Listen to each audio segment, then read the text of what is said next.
The three musketeers and the fourth. The three musketeers जिसे 1844 में publish किया गया और इसे लिखने वाले एक फ्रेंच नॉवलिस्ट है जिसका नाम अलेक्जेंडर ड्यूमस है। यहाँ पे डी आर्टगेन नाम के एक पर्सन के एडवेंचर के बारे में बताया जाता है जो अपने गांव को छोड़ते हुए एक मस्कटर बनना चाहता है। सवाल है मस्कटर क्या है? तो मस्कटर्स उन सोल्जर्स को बोला जाता है जिनके पास मस्केट्स होता है, जो एक तरीके का लंबा सा गन है और यह 17th 18th सेंचुरी में बहुत ही ज़्यादा फेमस था। मस्कटर्स फ्रेंच किंग को प्रोटेक्ट करने का काम करते थे। तो यहीं पे डी आर्टगेन नाम का एक पर्सन है जो कि मस्कटर बनने के लिए चला जाता है और किसकी आर्मी में जाना चाह रहा होता है? तो किंग लुइस 13 के। अगर हम मस्कटर्स के बारे में बात करें तो मस्कटर्स की जिम्मेदारी होती है कि वो फ्रेंच रॉयल फैमिली को प्रोटेक्ट करे। वही दूसरी ओर डी आर्टगेन के बारे में बात करें तो उसके पास एक लेटर ऑफ इंट्रोडक्शन होता है जो किंग के मस्कटर्स के जो कैप्टन है उसके लिए होता है, जिसके कारण उसे मस्कटर बनाया जाता है। लेकिन जैसे वह पेरिस से आ रहा होता है तो उसे पीट दिया जाता है और उसके पास जो लेटर ऑफ इंट्रोडक्शन था उससे चोरी कर लिया जाता है। हालांकि वह जैसे तैसे करके शहर पहुंचता है और वही पेरिस में डी आर्टगेन देखते हैं एक पर्सन को जिसे रॉब किया गया है, जिसे ठगा गया है। अब वह रॉबर के पीछे पीछे जाता है और वही इस तरह से करते हुए वह किससे मिलता है? एथोस से, जो कि एक बहुत ही जाना माना मस्कटर है और उसे चोट भी लग गई हुई है। और फिर उसके बाद उसकी बहस दो और मस्कटर्स पोर्थोस से और अरामिस से हो जाती है। अब यहाँ पे तीनों के तीनों मस्कटर्स बोलते हैं कि चलो हम पड़ोस के ही कॉन्वेंट में जाकर के वहाँ पे लड़ाई करेंगे। अब यहाँ पे डी आर्टगेन और एथोस अपने तलवार को निकालते हैं फाइट करने के लिए। उसके बाद क्या होता है हम इसी के बारे में इस कहानी में पढ़ेंगे। अब दोनों के बीच में लड़ाई होती है जिसमें पहला बोलता है क्या तुम लड़ने के लिए तैयार हो? तो दूसरा बोलता है हाँ सर, जैसे आप बोले। अब दोनों की ब्लेड्स एक दूसरे से टकराई थी। तभी वहाँ पे कंपनी के जो गार्ड है जिसके कमांडर कौन होते हैं? तो मीस व द जोक सैक वहाँ पे पहुँच जाते हैं और तीनों के तीनों मस्कटर्स बहुत ही ज़्यादा चौकन्ना हो जाते हैं। अब यहाँ पे क्या बोलते हैं कि ये सारे के सारे गार्ड्स है, हमें क्या करना पड़ेगा? अपने तलवार को मैदान में रखना पड़ेगा। चलिए चलिए, सबको अपनी तलवार को मैदान में रख दिए। लेकिन अब तक बहुत ही ज़्यादा लेट हो चुका था। अब यहाँ पे दोनों के बीच की जो लड़ाई थी वह उस समय तक शुरू हो चुकी थी, जिससे अब जितने भी गार्ड्स थे उनके माइंड में किसी भी तरीके के कोई डाउट नहीं रहा।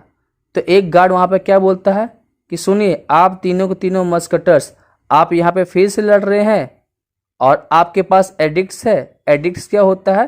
तो एक तरह का ऑफिशियल लेटर होता है जो कि हायर अथॉरिटी के लोग देते हैं लड़ाई करने के लिए।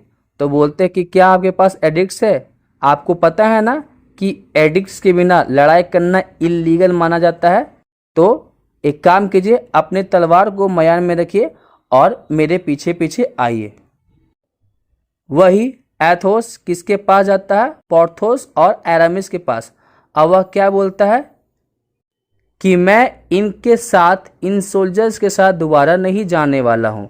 देखो वो लोग 5 है, हम 3 हैं, हम उन्हें आराम से हरा सकते हैं, यहाँ तक कि हम उन्हें मार भी सकते हैं।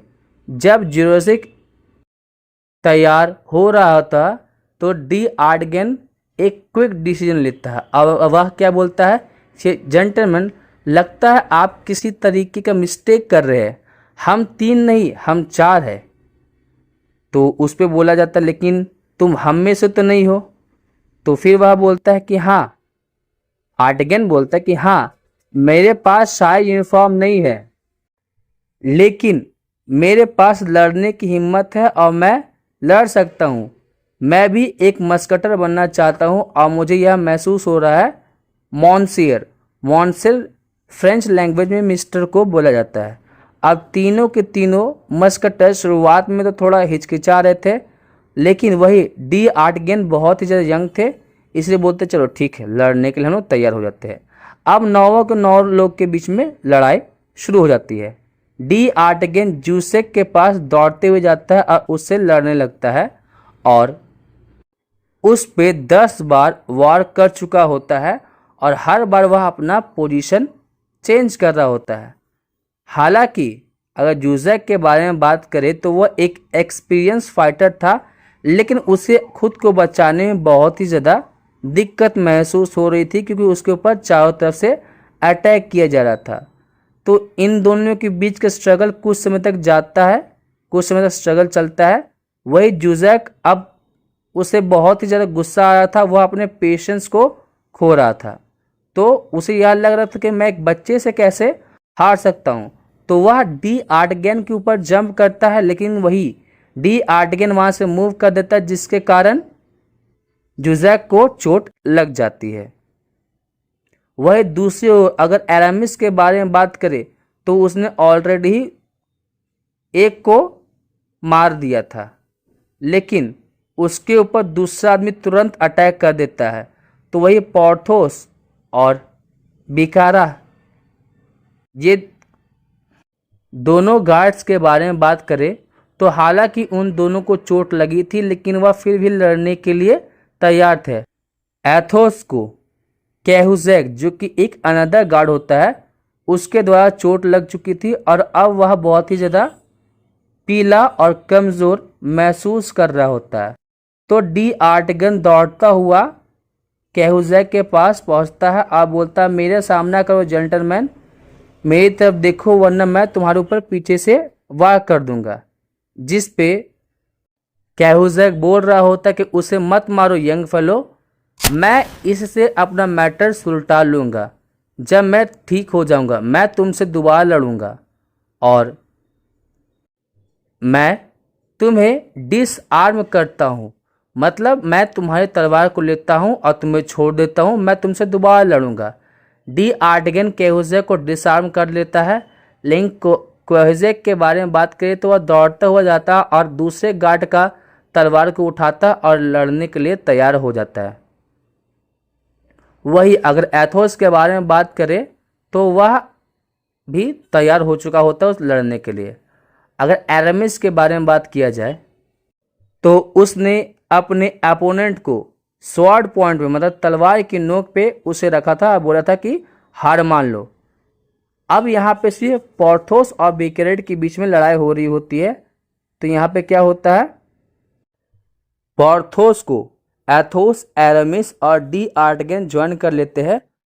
अब यहाँ पे बिकेरेट के पास 4 दुश्मन थे, लेकिन वह अभी भी लड़ाई करना चाह रहा था, लेकिन वह जूसेक था जो उसे बोल देता कि सरेंडर कर दो, हम इनसे नहीं जीत सकते हैं। तो ब्रेवरी को हमेशा रिस्पेक्ट किया जाता है, चाहे वो हमें हमारे दुश्मनों से ही क्यों ना मिले। उन्होंने उन सारे के सारे वुंडेड पर्सन को कहाँ लेके गए, कॉन्वेंट में, जहाँ पे वे लोग फाइट कर रहे थे। तब वह सारे के सारे लोग बहुत ज़्यादा खुश थे और एक दूसरे का हाथ पकड़ते हुए वहाँ से जाने लगे। 3 मस्कटर और डी आर्टिगन एक दूसरे का हाथ पकड़ते हुए गलियों से जाने लगे और वो थम थम थम थम की आवाज़ से वह जाने लगे। और इस बात को देखते हुए डी आर्टिगनिस का दिल बहुत ज़्यादा खुश हो चुका था, उसे बहुत ज़्यादा अच्छा लग रहा था।